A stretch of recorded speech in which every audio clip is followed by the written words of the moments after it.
प्रश्नावली 6.1। बच्चों, इस प्रश्नावली को शुरू करने से पहले इसका छोटा सा बेसिक कॉन्सेप्ट है आपके लिए, उसे सीखना पहले बहुत ज्यादा जरूरी है। तो पहले हम इसका बेसिक सीखेंगे, उसके बाद अपने सवालों पर वापस आएंगे। ठीक है बच्चों, जैसा कि आप जानते हैं यह आपकी पूरी एक्सरसाइज 6.1 त्रिभुज पर आधारित है।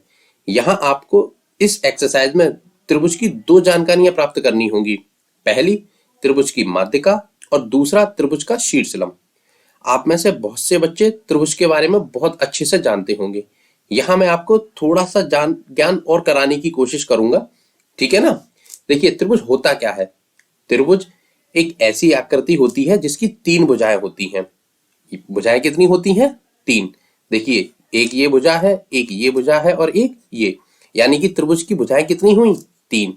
लिख दीजिए यहां पर हम। ठीक है, अब बात आती है शीर्ष। अच्छा, शीर्ष किसे कहते हैं? ये आपको ये कोने दिख रहे हैं ना बच्चों, ये वाले, यही त्रिभुज के शीर्ष होते हैं। आप इन शीर्षों को नाम दे दीजिए, जैसे ए, बी और सी। तो त्रिभुज के शीर्ष कितने हुए? तीन। ठीक है बच्चों, अब बात आती है कोण। कोण क्या होता है?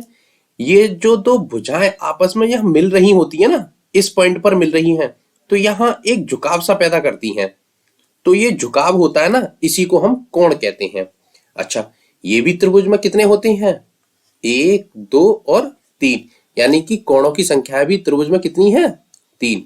तो त्रिभुज की तीन भुजाएं होती हैं, तीन शीर्ष होते हैं और तीन ही कोण होते हैं।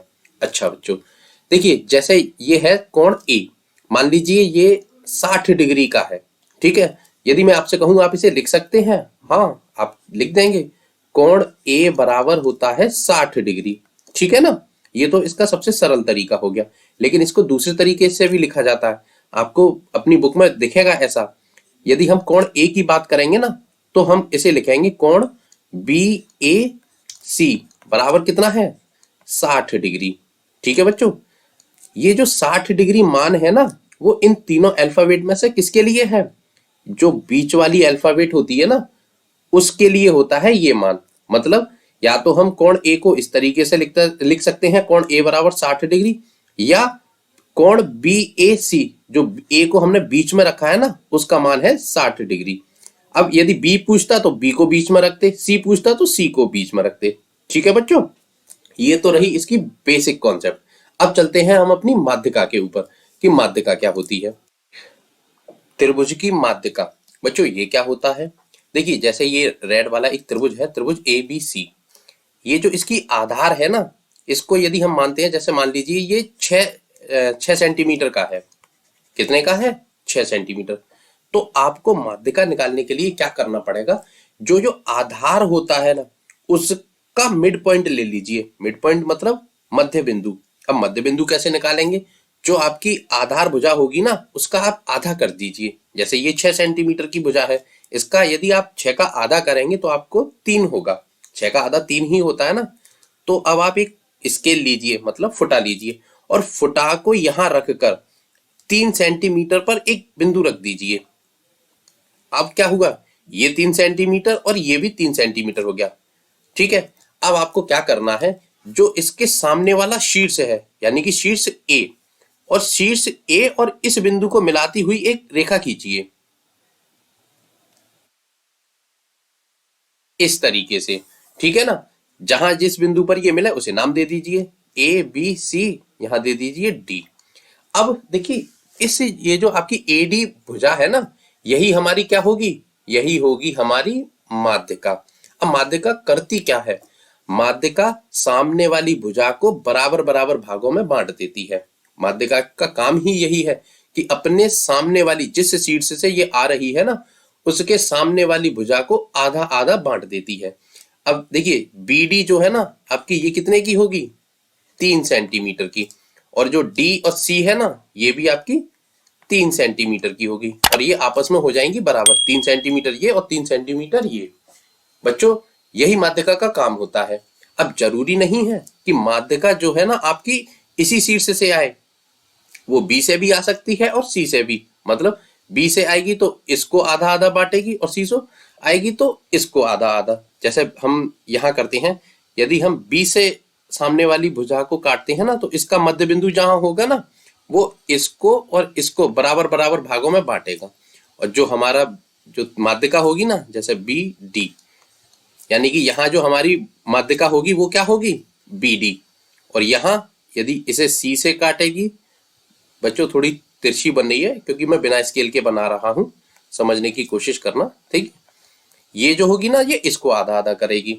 तो अब जो हमारी माध्यिका हुई ना ये वाली, तो माध्यिका क्या होगी हमारी, ए डी हमारी माध्यिका है। ठीक है बच्चों, समझ में आ रहा है ना कि माध्यिका होती क्या है। चलिए अब चलते हैं आगे। बच्चों अब बात करते हैं कि शीर्षलंब ये क्या होता है।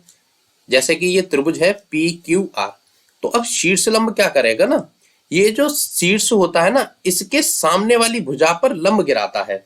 मतलब जो किसी भी शीर्ष से सामने वाली भुजा पर लंब जहां गिरता है ना, जैसे देखिए ये रहा, मैं आपको बताऊं, इस पी से हमने सामने वाली भुजा पर एक लंब डाला, तो लंब जहां गिरेगा, जिस भुजा पर गिरेगा, वहां एक 90 डिग्री का कोण बनाएगा।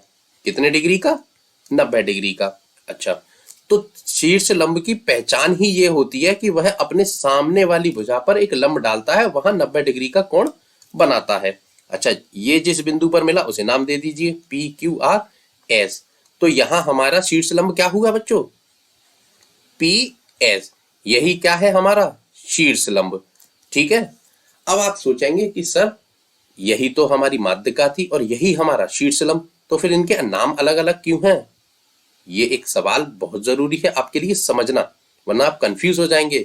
देखिए, हमने अभी शीर्ष लंब और माध्यिका दोनों देखी, दोनों अपने सामने वाली भुजा पर गिर रहे हैं, लेकिन जो माध्यिका होती है ना, वो हमारा 90 डिग्री का कोण नहीं बनाती। हमने जो अभी बनाया था ना, देखिए इसने यहाँ 90 डिग्री का कोण नहीं बनाया। ये माध्यिका कहीं पर भी गिर सकती है, जरूरी नहीं है ये इसी प्रकार के त्रिभुज हों। त्रिभुज बहुत से प्रकार के होते हैं। यहाँ तो आपको लग रहा है कि बीच में गिरा है तो 90 डिग्री का बन रहा होगा, लेकिन जैसे आप अधिक कोण में जाएंगे ना, तो वहां तो नहीं गिरेगा, ना वहां 90 डिग्री का कोण बनाएगा। लेकिन जो शीर्ष लंब होता है वो किसी भी त्रिभुज में गिरेगा, वहां 90 डिग्री का कोण ही बनाएगा। ठीक है ना बच्चों, तो बस इसकी यही सबसे बड़ी पहचान है कि शीर्ष लंब 90 डिग्री का कोण बनाता है, और जो माध्यिका होती है वो 90 डिग्री का कोण बना भी सकती है, कुछ त्रिभुजों में बनाती है और कुछ में नहीं भी बनाती। ठीक है बच्चों, चलिए अब चलते हैं अपने सवालों पर। प्रश्न नंबर 1, त्रिभुज पी क्यू आर में भुजा क्यू आर का मध्य बिंदु डी है। अच्छा, ये आपका त्रिभुज है पी क्यू आर, इसमें जो क्यू आर है ना, क्यू आर ये वाली भुजा, देखिए बच्चों ये ऊपर एक जो लाइन खींची है ना दोनों अक्षरों के ऊपर, इसका मतलब होता है भुजा का निशान है ये। ठीक है ना, चलिए, तो वो कह रहा है जो क्यू आर है ना, इसका मध्य बिंदु क्या है, डी। ये जो है ना, ये इसका मध्य बिंदु है। मध्य बिंदु क्या करता है, सामने वाले शीर्ष से मध्य बिंदु को मिलाने वाली रेखा क्या होती है, इसको हम क्या कहेंगे, जानते हैं ना, अभी हमने सीखा है, इसको हम कहेंगे माध्यिका। ठीक है, यानी कि ये क्या हो गई हमारी माध्यिका। चलिए, अब वो हमसे पूछ रहा है पी एम है, पी एम कौन सा है, देखिए पी और एम। अच्छा, देखिए पी एम की पहचान क्या है, देखिए यहां ये क्या बना रहा है, 90 डिग्री का कोण। अब 90 डिग्री का कोण कौन बनाता है, हमारा शीर्ष लंब। तो ये पी एम क्या हुआ हमारा, ये हुआ हमारा शीर्ष लंब। ठीक है बच्चों, अब ये तो बहुत सरल था, सीख गए होंगे आप। ठीक है, अब देखिए दूसरा क्या है, पीडी है। पीडी कौन सी है, देखिए पी और डी। अच्छा, पीडी क्या है, ये तो हमने पहले ही लिख दी थी, पीडी हमारी क्या है, माध्यिका। यहां पे भी लिख दीजिए माध्यिका, पीडी हमारी माध्यिका है। ठीक है, देखिए अगला है क्यू एम बराबर एम आर है। क्यू एम कौन सा है हमारा, ये क्यू एम बराबर एम आर, यानी कि यहां से यहां तक और यहां से यहां तक बराबर है। आप बताइए, नहीं, बराबर कब होता है, जब मध्य बिंदु के बराबर हो। मतलब मध्य बिंदु के इधर और इधर दोनों रेखाएं बराबर होती हैं, लेकिन एम तो हमारा मध्य बिंदु नहीं है। ये हमसे ये पूछता क्यू डी और डी आर बराबर है, तो ये तो हो जाते, क्योंकि माध्यिका हमारी ये है, तो इसके इधर और इधर का हिस्सा तो बराबर होगा इस रेखा के। तो ये तो बराबर नहीं है, तो यहां हम लिख भी देंगे। तो हम लिख देंगे कि नहीं, क्यू एम बराबर नहीं है एम आर के, क्योंकि डी क्यू आर का मध्य बिंदु है। डी मध्य बिंदु है, इसलिए क्यू एम और एम आर बराबर नहीं होंगे। बच्चों, सवाल तो समझ में आया आपको? मुझे पता है आ गया होगा।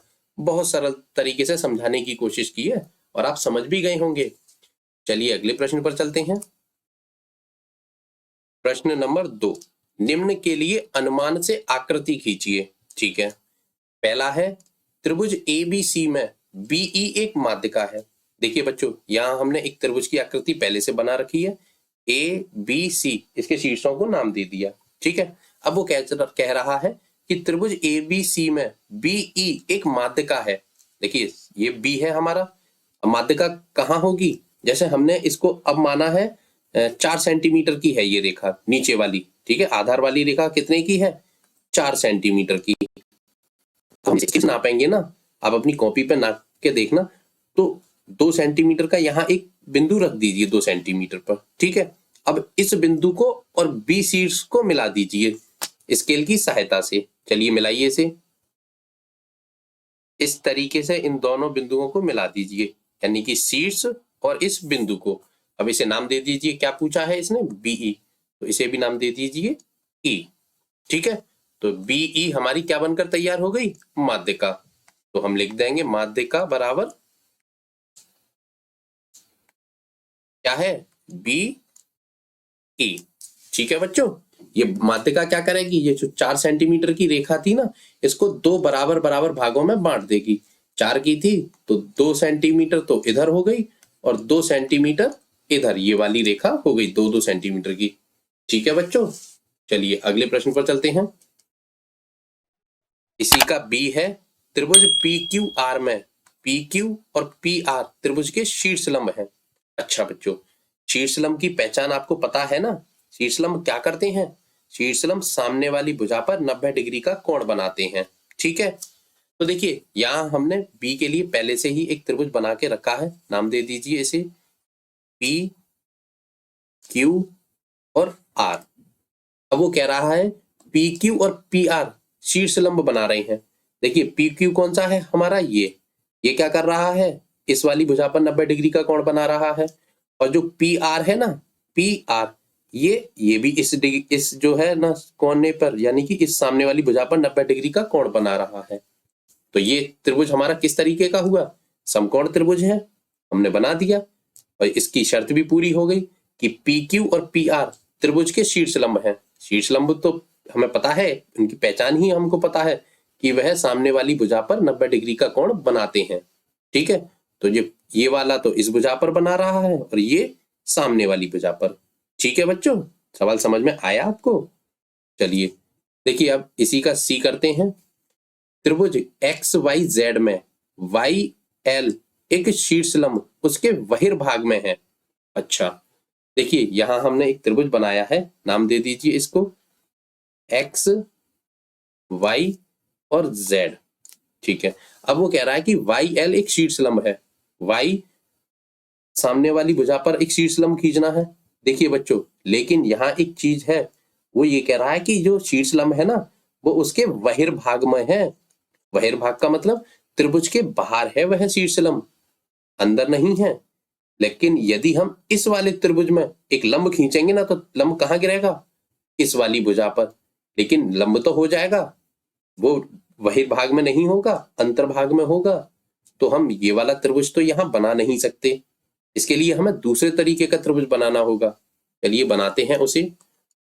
इस तरीके, ये वाला तो मैंने बच्चों सिर्फ आपको समझाने के लिए बनाया था, क्योंकि मुझे पता है ये गलत त्रिभुज है। ठीक है ना, लेकिन अगर मैं उसको पहले ही एक बार में बना देता ना, तो हो सकता है कि आपके मन में होता कि सर मैं इस तरीके का त्रिभुज क्यों नहीं बनाया। चलिए अब उस तरीके का त्रिभुज बनाते हैं जो हमारी जरूरत है। देखिए बच्चों, इस सवाल के लिए हमें ये अधिक कोण प्रकार का जो है त्रिभुज बनाना पड़ेगा। ठीक है, इसे नाम दे दीजिए एक्स वाई और जेड। ठीक है, अब देखिए वो कह रहा है वाई एल एक शीर्ष लंब है। देखिए वाई है, सामने वाली भुजा पर लंब गिरेगा, तो आप यहां से एक काम कीजिए, स्केल की सहायता से एक लंब खींचिए। देखिए बाहर है तो इसको हम डेड डैश से बनाएंगे, ठीक है। ये एक नियम होता है कि आप जो है त्रिभुज के बाहर वाली बिल्कुल सीधे रेखा से नहीं बना सकते, ठीक है। यहाँ अब इस रेखा को भी हम यहाँ बढ़ा देंगे, थोड़ा स्केल से साफ सीधी बनाना, मैं डायरेक्ट बना रहा हूं तो थोड़ी सी टेढ़ी हो गई है। आप स्केल की सहायता से बनाएंगे ना तो बिल्कुल सीधा 90 डिग्री का ही बनेगा। अब यहाँ इसने बनाया, ये जो लंब कहाँ गिरा, यहाँ पर, जिस बिंदु पर गिरा उसे नाम दे दीजिए वाई एल, तो ये हो गया एल बिंदु, ठीक है। ये वाला, ये आपका जो है शीर्षलंब बहिर्भाग में, यानी कि त्रिभुज के बहिर्भाग में शीर्षलंब आपका बनकर हो गया तैयार, वाई एल। ठीक है बच्चों, सवाल तो समझ में आया आपको? बहुत सरल था, ज्यादा कठिन था नहीं, आप सीख गए होंगे, ठीक है। एक्सरसाइज भी बहुत ही सरल है ये। चलिए अगले प्रश्न पर चलते हैं। प्रश्न नंबर 3, आकृति खींचकर पुष्टि कीजिए कि एक समद्विबाहु त्रिभुज में शीर्षलंब व माध्यिका एक ही रेखाखंड हो सकते हैं। अच्छा बच्चों, ये कह रहा है कि एक समद्विबाहु त्रिभुज खींचना है। समद्विबाहु त्रिभुज आप जानते हैं, त्रिभुज के 3 प्रकार होते हैं। एक समबाहु त्रिभुज जिसकी तीनों भुजाएं बराबर होती हैं, दूसरा समद्विबाहु त्रिभुज जिसकी 2 भुजाएं बराबर होती हैं, और तीसरा विषमबाहु त्रिभुज जिसकी एक भी भुजा बराबर नहीं होती है। तो वो यहां हमसे बोल रहा है एक आपको बनाना है समद्विबाहु त्रिभुज। सम मतलब बराबर, द्वि मतलब 2 और बाहु मतलब भुजा। एक ऐसा त्रिभुज जिसकी 2 भुजाएं बराबर हो, ऐसा त्रिभुज हमको बनाने के लिए बोल रहा है। और वो कह रहा है कि क्या उनका शीर्षलंब और माध्यिका एक ही रेखाखंड हो सकते हैं या नहीं। चलिए कोई बात नहीं, हम इसको बनाते हैं। सबसे पहले तो देखिए, हमने यहाँ आपके लिए एक त्रिभुज पहले से बना के रखा है, आप अपनी कॉपी में बनाएंगे तो जैसे मैं कहूँ आपको, इसको नाम दे, जो आपकी आधार रेखा हो उसे बनाइए आप 6 सेंटीमीटर का, ठीक है। और ये वाली भुजा 5 सेंटीमीटर की और ये भी 5 सेंटीमीटर की, तो इसकी ये वाली भुजा और ये वाली भुजा बराबर हो जाएंगी। जब ये दोनों भुजाएं बराबर हैं तो ये त्रिभुज हमारा कैसा हो गया, समद्विबाहु त्रिभुज, ठीक है, जिसकी 2 भुजाएं बराबर हैं। ये दोनों 5 सेंटीमीटर की और ये 6 सेंटीमीटर की। इनके शीर्षों को नाम दे दीजिए ए, बी और सी, ठीक है। अच्छा, अब हमको क्या करना है, अब आप लीजिए एक स्केल, ठीक है। उस स्केल से इस रेखा के 2 हिस्से कर दीजिए। 2 हिस्से का मतलब जो 6 सेंटीमीटर की रेखा है उसका आधा कीजिए। आधा कितना होगा, 6 का आधा होता है 3, तो 3 सेंटीमीटर पर एक यहां रख दीजिए बिंदु, ठीक है। और इस बिंदु को इस सामने वाले शीर्ष से मिला दीजिए। चलिए मिलाते हैं। इस तरीके से इस ए शीर्ष और इस मध्य बिंदु को मिला दीजिए, ठीक है। मध्य बिंदु को नाम दे दीजिए ए बी सी डी। अच्छा, अब आप एक काम कीजिए, अब आप एक चांदा लीजिए और चांदे को यहां रखकर इसको देखिए, ये कितने डिग्री की रेखा बनी है। आप पाएंगे जब इसको आप चेक करेंगे ना, तो ये रेखा जो होगी ना आपकी, जो माध्यिका है, ये 90 डिग्री की होगी। जब 90 डिग्री की बन गई, हमने क्या बनाई थी, हमने तो इसका मध्य बिंदु लिया था। मध्य बिंदु अगर सामने वाले शीर्ष से मिलता है तो वो बनाता क्या है, हमारी माध्यिका। और समद्विबाहु त्रिभुज में जब हम इस माध्यिका को नापेंगे चांदे की सहायता से, तो ये हमारा 90 डिग्री का कोण बनाती हुई मिलेगी हमें। तो इसका मतलब क्या साबित हुआ कि समद्विबाहु त्रिभुज में हमारी जो शीर्षलंब और माध्यिका एक ही रेखा होती है। समझे बच्चों, यहां माध्यिका और शीर्षलंब अलग अलग नहीं होते, एक ही होते हैं, ठीक है। चलिए तो हम लिखेंगे यहां, जो हमारी माध्यिका होगी वो है क्या है, ए डी, और जो हमारा शीर्षलंब है वो क्या है, ए डी। इसका मतलब क्या हुआ कि समद्विबाहु त्रिभुज में शीर्षलंब और माध्यिका एक ही रेखाखंड हो सकते हैं, ठीक है।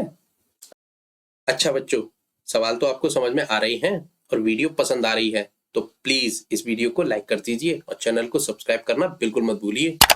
प्लीज कर दीजिए, चैनल सब्सक्राइब करने के पैसे नहीं लगते। अच्छा बच्चों, इस वीडियो में हम 3 ही सवाल करेंगे क्योंकि यहाँ आपकी ये वाली एक्सरसाइज पूरी होती है समाप्त। तो मिलते हैं अगली वीडियो में नई एक्सरसाइज के साथ, तब तक के लिए बहुत बहुत धन्यवाद।